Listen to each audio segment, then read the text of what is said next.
Talks. ఇప్పుడు ఈ point AP రాజకీయాల్లో హాట్ టాపిక్ గా మారిపోయింది. మంత్రుల విదేశీ పర్యటనపై వైసీపీ విమర్శలు గుప్పించింది. సింగపూర్ లో ఏం చూశారో, ఏం నేర్చుకున్నారో, అవి ఏపీకి ఏ విధంగా ఉపయోగపడతాయో వివరించడానికి సిద్ధమంటోంది ఇటు సర్కార్. సింగపూర్ లో ఏపీ మంత్రుల పర్యటన కేంద్రంగా వైసీపీ టీడీపీ నేతల మధ్య dialogue war మారుమోగుతోంది.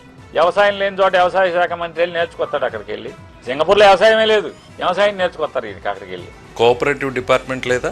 He's also minister for cooperative.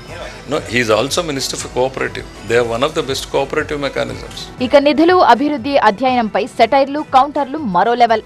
వచ్చాక వీళ్ళందరికీ మీడియా వాళ్ళందరూ కూర్చోబెట్టి ఏం నేర్చుకొచ్చావో చెప్పమంటే అసలు మామూలుగా డొక్క బయలుపోద్ది. వీళ్ళందరిది training for trainees and trainers అంటే వీళ్ళంటే మళ్ళీ వచ్చి భారతదేశంలో ఆంధ్ర రాష్ట్రంలో ఉన్న అందరికీ ట్రైనింగ్ ఇస్తారంట. అక్కడ నేర్చుకున్నాయి. ఒకడు 20 ఏళ్ళ నుంచి 15 ఏళ్ళ నుంచి రాజకీయాలు చేస్తున్నారు. 2-3 సార్లు మంత్రులు చేస్తారు. ఏమీ రాదంట, పొట్టకొత్తి అక్షరం ముక్క రాదంటే సింగపూర్ వెళ్ళి నేర్చుకురావాలంటే డబ్బులు ఖర్చు పెట్టి. జగన్మోహన్ రెడ్డి గారు ఏదైనా మాట్లాడితే విధ్వంసం గురించి ట్రైనింగ్ ఎవరన్నా ఇస్తాడు, అల్ఖైదా ఇస్తుంది అని అంటే అక్కడ పోయి ట్రైనింగ్ ఇస్తాడు ఆయన.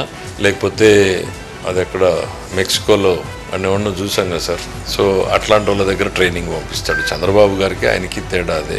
జగన్మోహన్ రెడ్డి గారు పంపించాల్సి వస్తే ఆయన అల్ఖైదా దగ్గరకో ఇంకెక్కడికో పంపిస్తాడు. చంద్రబాబు గారు పంపిస్తే సింగపూర్ పంపిస్తాడు. ఇంకా డెవలప్మెంట్ ఎక్కడ జరుగుతుంటే, ఎక్కడ డెవలప్మెంట్ ఉన్నా అక్కడ నేర్చుకునే ప్రయత్నం తెలుగుదేశం పార్టీ చేస్తుంటుంది. సింగపూర్ అంటే డెవలప్మెంట్ కు రోల్ మోడల్. అక్కడ అనుసరిస్తున్న విధానాలను అధ్యయనం చేసి వాటిని ఇక్కడ ఇంప్లిమెంట్ చేయడమే మంత్రుల పర్యటన ప్రధాన ఉద్దేశం.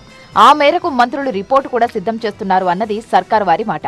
ఆమోదం తప్ప ఆవగించే ప్రయోజనం లేదనేది వైసీపీ వర్షన్. ఈ 7 అక్కడికి వెళ్తాం వల్ల వీళ్ళు నేర్చుకోవడం సంగతి దేవుడు ఎరుగు. సింగపూర్ చెడిపోకుండా ఉంటే చాలు. సింగపూర్ లో ఇక్కడ నుంచి వీళ్ళు వచ్చిన కానీ వీళ్ళు వెనక్కి వచ్చేసిన కాడి నుంచి మొత్తం పెతోడు అవినీతి మొదలెట్టకుండా ఉంటే చాలు. ఇంకా ఇక్కడ ఏమో డబ్బులు ఎవరు, నిధులు ఉండవు. ఇక్కడ అప్పులు గొప్ప. ట్రైనింగ్కి వెళ్తారండి. ఏం ట్రైనింగ్ గురించి ఏం బోడబోడతారు వచ్చి? ఇంకా ఆమోదం తప్పితే, ఆంధ్ర రాష్ట్ర ప్రజలకు ఆమోదం తప్పితే అంతే కదా. ఒక 4 కోట్లు 5 కోట్లు లెక్క రాసుకుంటే తప్పితే దేనికి పనికి వస్తుంది అంటున్నా.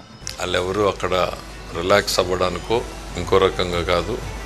చాలా మంత్రుల ఫీడ్బ్యాక్ కూడా వాళ్ళందరూ కూడా క్యాబినెట్లో ఇవాళ ముఖ్యమంత్రి గారు చెప్పారు, వెళ్లే ముందు కూడా చెప్పారు. ఆల్రెడీ కొద్దిమంది మంత్రులు నోట్ కూడా రెడీ చేశారు. ఆ పర్యటనలో వాళ్ళ ఇంట్రెస్టింగ్ అనిపించిన అంశాలు, వాళ్ళు నేర్చుకున్నటువంటిదో ఇంప్లిమెంటబుల్ ఐటమ్స్ ఇండివిజువల్గా ఒక్కో మంత్రి ఒక్కో రిపోర్ట్ ఇవ్వడం జరుగుతుంది. కంబైన్డ్గా అందరూ కలిసి కూడా ఒక రిపోర్ట్ ఇవ్వడం జరుగుతుంది.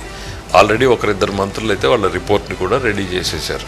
ఇవాళ బేసిక్ డ్రాఫ్ట్ రెడీ చేయడం జరిగింది. ప్రతిపక్షం అనేటువంటిది ఎంత తక్కువ మాట్లాడితే అంత బెటర్ మనకి రాష్ట్రంలో. వాళ్ళకి తమ గురించి ఆలోచన తప్ప సమాజం గురించి, ప్రజల అభివృద్ధి గురించి వాళ్ళకి ఏ రోజు మాట్లాడేటువంటి పరిస్థితి లేదు. మంత్రుల సింగపూర్ పర్యటనపై వైసీపీ విష ప్రచారాన్ని తిప్పికొట్టాలని మంత్రులకు దిశానిర్దేశం చేశారు సీఎం చంద్రబాబు. సింగపూర్లో ఎలాంటి విధానాల వల్ల అభివృద్ధి సాధ్యమైంది, వాటిని మన దగ్గర ఎలా అమలు చేయాలో ప్రెజెంటేషన్ ఇవ్వాలని సీఎం చంద్రబాబు మంత్రులకు సూచించారు.